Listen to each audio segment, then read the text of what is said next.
സിപിഎമ്മിനെതിരായ വിമർശനം ആവർത്തിച്ച് G Sudhakaran MLA. ജനങ്ങളോട് പെരുമാറാൻ സിപിഎം നേതാക്കൾ വയോജന പാഠശാലയിൽ പോയി വിദ്യാഭ്യാസം നേടണമെന്ന് സുധാകരൻ പറഞ്ഞു. അതിനിടെ ആലപ്പുഴ പുറക്കാട് സുധാകരന്റെ പ്രസംഗം തടസ്സപ്പെടുത്താൻ സിപിഎം പ്രവർത്തകർ ശ്രമിച്ചു. ജി സുധാകരന് സംരക്ഷണം ഒരുക്കാനാണ് കോൺഗ്രസിന്റെ തീരുമാനം. SLCക്ക് പോലും തോറ്റുള്ള ആളുകൾ വന്നിട്ട് എൻ്റെ വീടിന് നേരെ മുദ്രാവാക്യം വിളിച്ച് വരിക എന്നൊക്കെ പറഞ്ഞ് അതെന്ത് ഏർപ്പാടാണ്? ആദ്യം നിങ്ങൾ ഒന്നുകൂടി വയോജന വിദ്യാശാലയിൽ പോയിട്ട് അവിടെ പഠിക്കുക.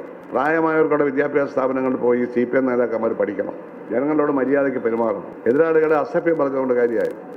CPM-നെ വിമർശിച്ച് തിരുത്തി ശരിയാക്കാമെന്ന തീരുമാനത്തിലാണ് ജി സുധാകരൻ. അതിനാൽ ഓരോ ദിവസവും കഴിയുന്തോറും ജി സുധാകരനും CPM-ഉം തമ്മിലുള്ള പോര് മുറുകുകയാണ്.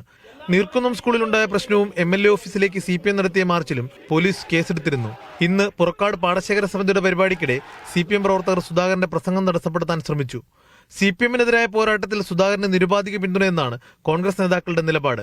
എതിർ ശബ്ദങ്ങളെ അടിച്ചമർത്തുന്ന CPM സമീപനം അംഗീകരിക്കാനാവില്ലെന്ന് കോൺഗ്രസ് നേതൃത്വം വ്യക്തമാക്കി. സുധാകരന്റെ CPM-നെതിരായ പ്രതികരണങ്ങളിൽ കോൺഗ്രസ് കൈയടിക്കുമ്പോഴും മാധ്യമപ്രവർത്തകനെ വർഗീയവാദി എന്ന് വിളിച്ചതിലടക്കം ചില വിഷയങ്ങളിൽ കോൺഗ്രസ് നേതാക്കൾക്ക് വിയോജിപ്പുണ്ട്. എന്നാൽ വിയോജിപ്പ് പരസ്യമാക്കിയാൽ CPM ആയുധമാക്കുമെന്നതിനാൽ അക്കാര്യങ്ങളിൽ നേതാക്കൾ മൗനം തുടരും. അതേസമയം സുധാകരനെതിരെ വിട്ടുവീഴ്ചയില്ലാത്ത സമീപനം തുടരുമെന്നാണ് CPM നിലപാട്. മീഡിയ 1 ആലപ്പുഴ.